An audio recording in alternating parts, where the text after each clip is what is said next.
Today we are going to discuss on gluconeogenesis. Gluconeogenesis is formation of glucose from non-carbohydrate sources, mainly inside the liver. What are these non-carbohydrate sources? They are pyruvate and glycerol. In red cells and muscles, lactate produced by anaerobic respiration converts into pyruvate by lactate dehydrogenase enzyme, oxidizing NADH to NAD.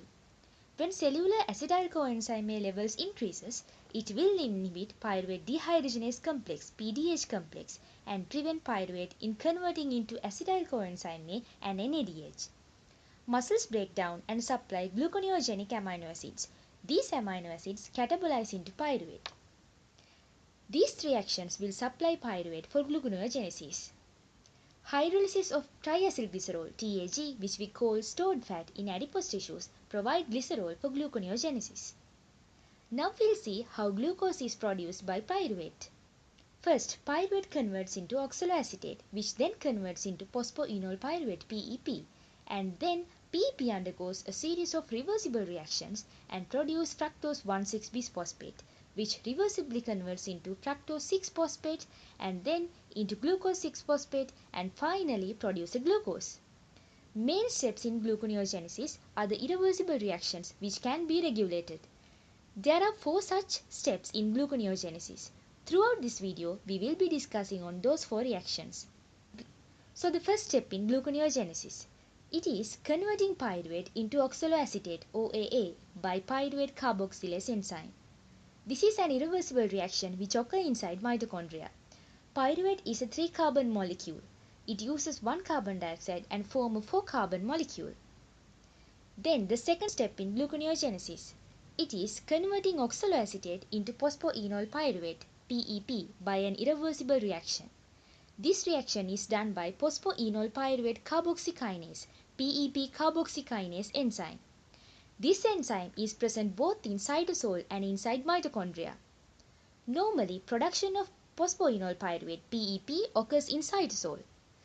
Pyruvate is converted into oxaloacetate inside mitochondria, but oxaloacetate cannot cross the mitochondrial membrane, so it converted to malate by mitochondrial malate dehydrogenase enzyme. Malate is transported to the cytosol through a specific transporter in the inner mitochondrial membrane. In the cytosol, malate is reoxidized to oxaloacetate by cytosolic malate dehydrogenase. This oxaloacetate is converted to PEP by cytosolic PEP carboxykinase. Also, some oxaloacetate molecules will convert into PEP by mitochondrial PEP carboxykinase inside mitochondria. This PEP is transported to the cytosol across the inner mitochondrial membrane by a specific protein transporter. PEP carboxykinase both remove a carbon dioxide molecule, it means decarboxylase, and add a phosphate group using GTP, it means phosphorylate, an oxaloacetate molecule. Next, PEP produced in the second step undergoes a series of reversible reactions. PEP converts into 2-phosphoglycerate 2-PG, 2-PG converts into 3-phosphoglycerate 3-PG, then into 1,3-bisphosphoglycerate 1,3-BPG, then into glyceraldehyde 3-phosphate G3P, and then into fructose 1,6-bisphosphate. All these reactions are reversible, so can go in both directions. Therefore, do not use to regulate gluconeogenesis. Next, the third main step in gluconeogenesis.